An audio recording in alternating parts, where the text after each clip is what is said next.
Hi everyone, I'm Courtney and welcome back to You're Not Broken, You're Growing. I'm really glad you're back with us today. In the last episode, we talked about coping skills, how they're not failures, but rather adaptations your nervous system created to help you survive. Today we're talking about something that so many people struggle with, but almost no one admits aloud: rest. And why rest can feel uncomfortable, unsafe, or even impossible. You might think rest is simple. You sit down, you stop doing things, you relax. But for a lot of people, especially people who grew up in chaos, stress, unpredictability, pressure, or emotional responsibility, rest is not simple at all. Rest can feel threatening. Rest can feel unfamiliar. Rest can feel like losing control. Rest can feel like you're doing something wrong. And today we're going to explore why that happens and how to gently build a relationship with rest that feels safe enough. We're going to talk more about the nervous system, childhood modeling, trauma responses, and the quiet beliefs that shape how we treat ourselves. So take a breath, settle in, and let's walk through this together. Before we go deeper, let's take a moment to settle into our body. If it feels okay, allow your shoulders to soften. Let your hands rest. Let your breath slow down just a little. Take a slow inhale and a slow exhale. Notice the weight of your body where you're sitting or standing. Notice the temperature of the air around you. Notice one thing that feels neutral or comforting: a color, a sound, a texture. Let that be your anchor. You don't have to feel calm. You don't have to feel ready.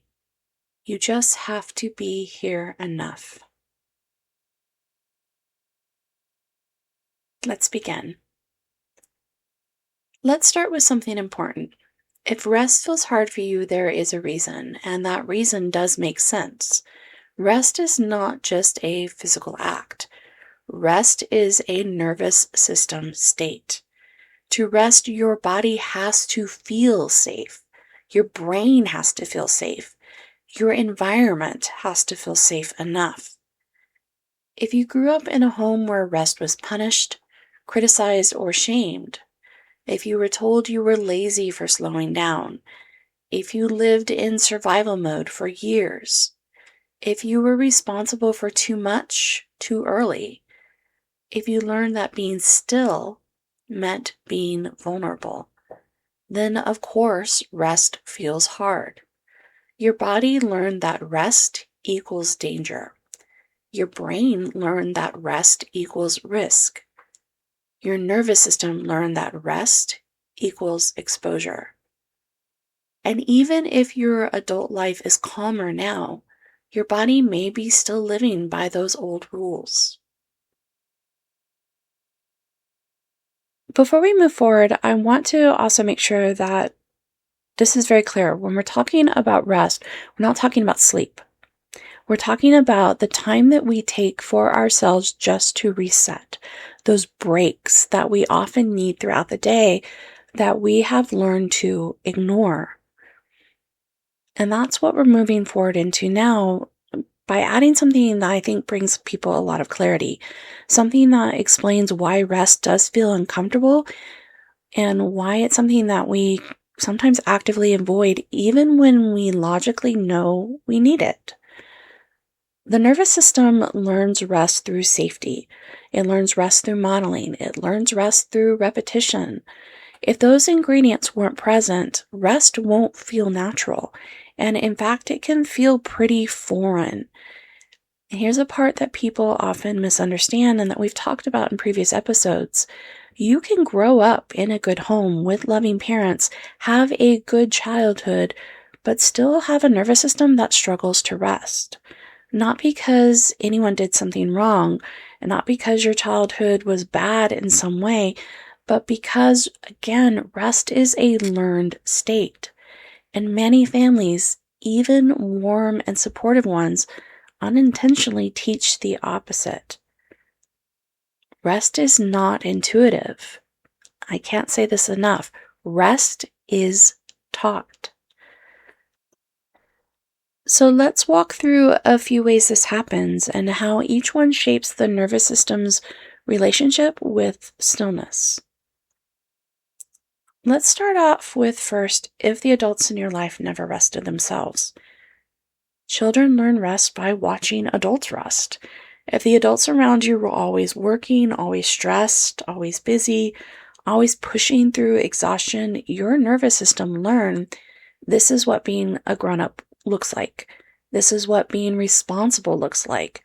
This is what being safe looks like. When rest isn't modeled, your body doesn't learn how to do it. And here's the deeper layer. Children don't just copy behaviors, they absorb states. If the adults around you were constantly activated, your nervous system learned activation as the baseline. Stillness didn't feel familiar. Stillness didn't feel safe. Stillness didn't feel normal. Rest wasn't modeled, so rest wasn't learned. Some families also teach that rest is something that's earned. It was only allowed after productivity. Finish your chores, finish your homework, finish your responsibilities. Then maybe you can rest. Your nervous system learns here that rest is conditional, that it's a reward, and it's something you have to deserve. This creates a lifelong pattern where rest feels like a privilege instead of a need. And here's the flow into adulthood. You might find yourself unable to rest until everything is done, even though everything is never done. You might feel guilty resting because you haven't earned it. You might feel anxious resting because you're used to rest being allowed only after perfection. Rest becomes transactional instead of biological. Now let's think about if you were the helper, fixer, or responsible one, maybe even the parentified child in your household. Many children become the emotional anchor in their home, even, again, in loving families.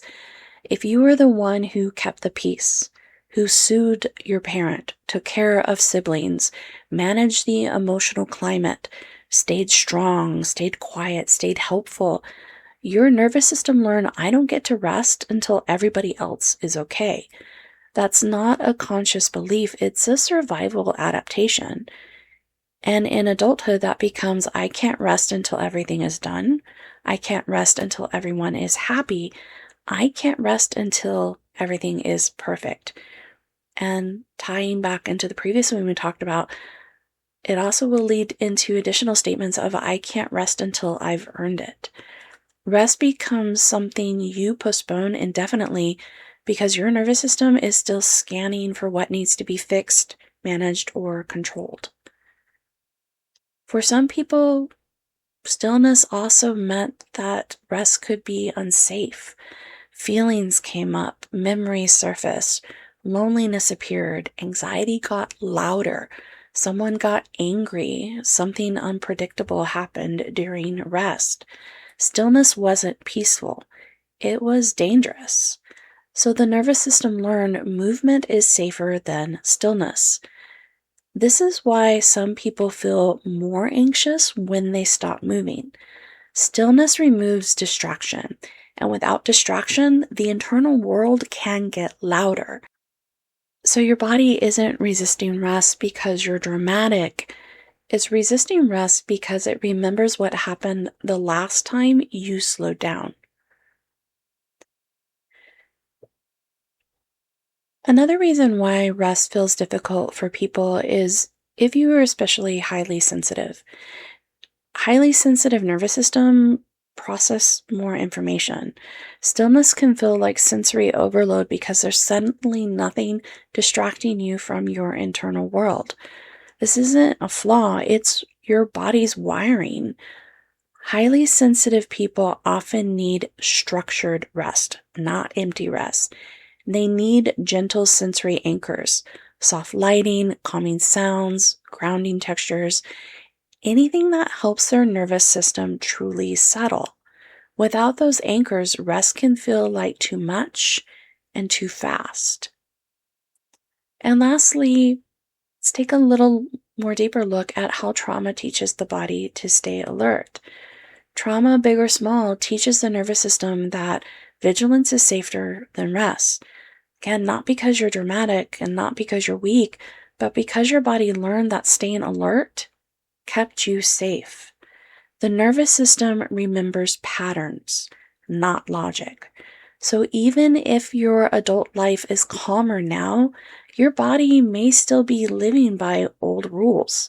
Stay alert, stay ready, stay prepared, don't soften, don't slow down, don't rest. Your difficulty resting is not a failure. It's a learned survival pattern.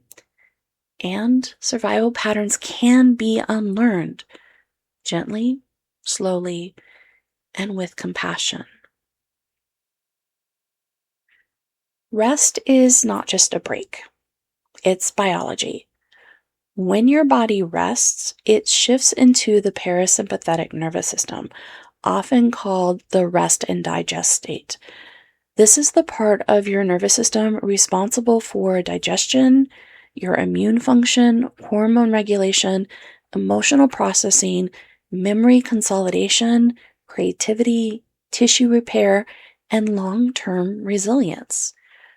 Rest is literally the state where your body heals. But here's the important part. Your body cannot enter the state if it believes you're in danger. And remember, like we've talked in other episodes, you don't have to actually be in danger for your body to perceive it that way because of how your nervous system gets activated. It responds the same way to perceived threats as it does to real threats. The parasympathetic system is like a door, and safety is the key that unlocks it. If your nervous system is stuck in fight, that tension, urgency, and irritability, flight, the rushing, overworking anxiety phase, freeze, that shutdown, numbness, and exhaustion, or fawn, that people-pleasing and over-accommodating piece of the nervous system, then rest will feel either impossible or unsafe. This is why you can be physically lying down, but not actually resting. Your body might be still, but your nervous system is still running. Rest is not the absence of movement. It's the presence of safety. So let's take a little bit of a look at some real life examples and some other explanations about how this really plays out. So the example one, the person who can't sit still. They sit down to relax, and suddenly their brain starts listing everything they should be doing instead. It's not a lack of discipline. It could be a sign of hypervigilance. How this impacts them over time is that hypervigilance keeps the nervous system in a constant state of scanning for danger. Over time, this leads to chronic stress, sleep disruption, irritability, digestive issues, and burnout. Their body never gets the chance to repair itself. Example 2 is the person who feels guilty resting. They take a break and immediately feel like they're falling behind. They think that maybe they're being lazy, but it's not laziness, it's that internalized pressure. Guilt around rest creates a cycle where the person only stops when they're completely depleted. This can lead to emotional exhaustion, resentment, and a sense of never being enough. Their self-worth becomes tied to productivity instead of humanity. Example 3, the person who crashes. They push themselves until they burn out, then collapse. That's not poor planning, though. It's survival mode. Living in survival mode means the body only rests when it's forced to. This creates extreme highs and lows, bursts of energy followed by shutdown. Over time, this pattern can contribute to chronic fatigue, anxiety, depression, and difficulty maintaining routines. Example 4 is the person who actively avoids rest. They stay busy because stillness brings up emotions they never had space to feel. But truly, it's not avoidance, it's protection. Avoiding rest, though, means avoiding emotional processing. Feelings accumulate, tension builds, and the person may feel disconnected from themselves. This can lead to emotional overwhelm, irritability, and difficulty accessing joy or creativity. And I also think, though, that it's really important to note here that many of us have multiple signs of these in us, depending on how we learned about rest as we were growing up, or as different circumstances happened within our lives, even as adults. So with all this in mind, let's try a simple practice. If it feels okay, place a hand on your chest or your stomach. Take a slow breath in and a slow breath out.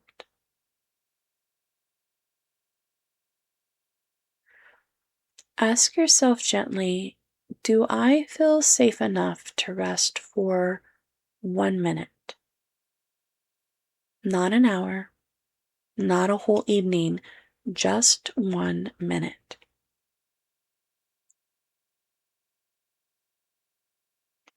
If the answer is yes, that's beautiful, you're good to go. If the answer is no, that's information, not failure. Now take one more slow breath. Inhale, exhale, and tell your body, I'm allowed to rest in small ways. Okay. So here's something important that I want to talk about, this somatic exercise that we just did. Sometimes the most powerful form of rest is simply pausing long enough to check in with yourself like we just did. Even asking the question, do I feel safe enough to rest, is a form of rest in itself. Even saying no is a form of rest. Because rest isn't just stillness, rest is permission. Rest is awareness. Rest is choosing yourself for 1 moment. So you may be thinking to yourself right now, well, how did I really truly rest in that moment? So let's talk now about building a rest practice. You don't have to jump into deep rest. You don't have to meditate for 20 minutes. You don't have to take a full day off, even though sometimes we really want to. You can start with micro rest.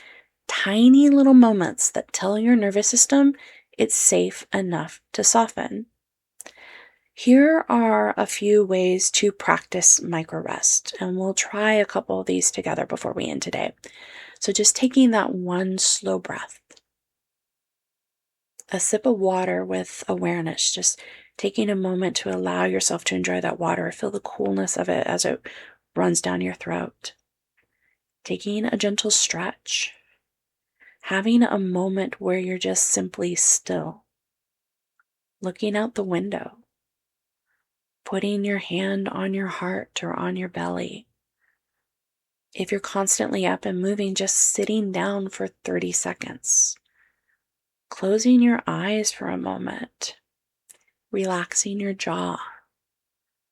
Softening your muscles. Just feeling the support of your feet on the ground. Letting your exhale be just 10% longer than your inhale. Noticing one comforting color in the room you're in. Telling your body, I'm here. Letting yourself pause before responding. And allowing yourself to say, not right now. These tiny moments teach your body that rest is not dangerous. They build trust, they build safety, and they build capacity. Capacity is your nervous system's ability to tolerate rest. If rest feels uncomfortable right now, that doesn't mean it will always feel that way.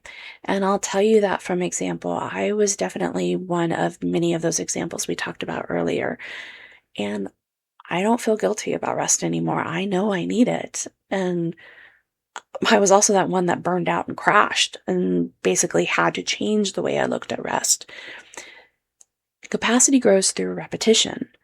So every time you take that one slow breath, every time you pause before reacting, every time you soften your shoulders, every time you check in with yourself, every time you allow yourself 1 minute of rest, you're teaching your nervous system rest is safe.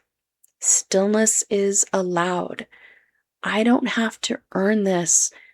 I can soften and relax without losing control. Over weeks and months, these micro rests accumulate. Your body begins to trust rest. Your mind begins to welcome it. And your nervous system begins to shift more easily into those parasympathetic states we talked about earlier. Rest becomes less foreign, less threatening, and less uncomfortable. It becomes familiar. Once micro rest feels accessible, you can slowly expand your rest practice. And here are some gentle ways that you can build on what we've already talked about. First of all, increase your duration slowly. Start with those 30-second practices, then build up to a minute, then 2, then 5. Let your body lead, not your expectations. You may sit down and decide, I'm going to rest for 5 minutes today, and then it starts to feel uncomfortable. Do as long as you feel good for. Don't push yourself. Let your body tell you what it needs. Secondly, pair rest with comfort. Wrap yourself in a blanket, light a candle, play soft music, turn off the lights, just lean back in your chair, prop up your feet. Whatever it takes to let your senses support your nervous system. Create a rest cue. Not rescue, 2 words, rest cue. Choose one thing that signals your body it's time to soften. A specific chair, a warm beverage, a grounding phrase, a hand on your heart, whatever that cue may be that reminds your body it's time to rest. The fourth one is practice that functional rest I mentioned earlier. Remember, rest doesn't have to be stillness. It can be a slow walk. It can be gentle stretching. It could be mindful showering, quiet coloring, soft music, something that, again, just shifts your body into relaxation. Next, let rest be relational. Rest can happen with others. Sitting quietly with a friend, cuddling your pet, sharing a calm moment with your partner. Sometimes we, again, learn by watching other people rest, or we pick up on their cues and allows our body to relax a little bit more.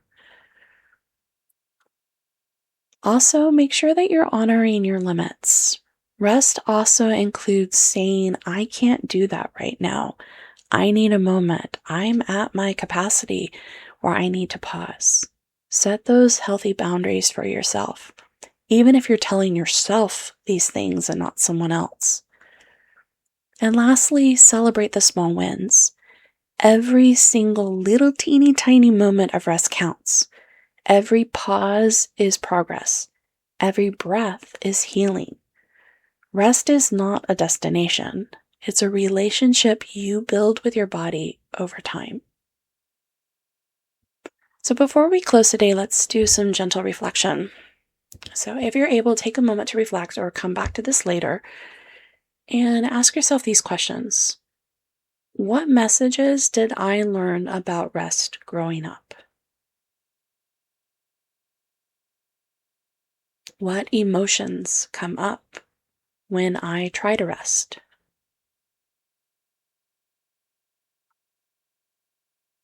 What is one small way I can practice micro rest today? There's no pressure to change everything, just awareness. And as we close today, I want you to remember this. Rest is not weakness. It's not laziness, and it's certainly not failure. Rest is healing. It's regulation. It's safety. It's growth. You are not broken for needing rest. You are human. You are healing. You are growing. Thank you for being here. Thank you for listening. I'll see you again in episode 6.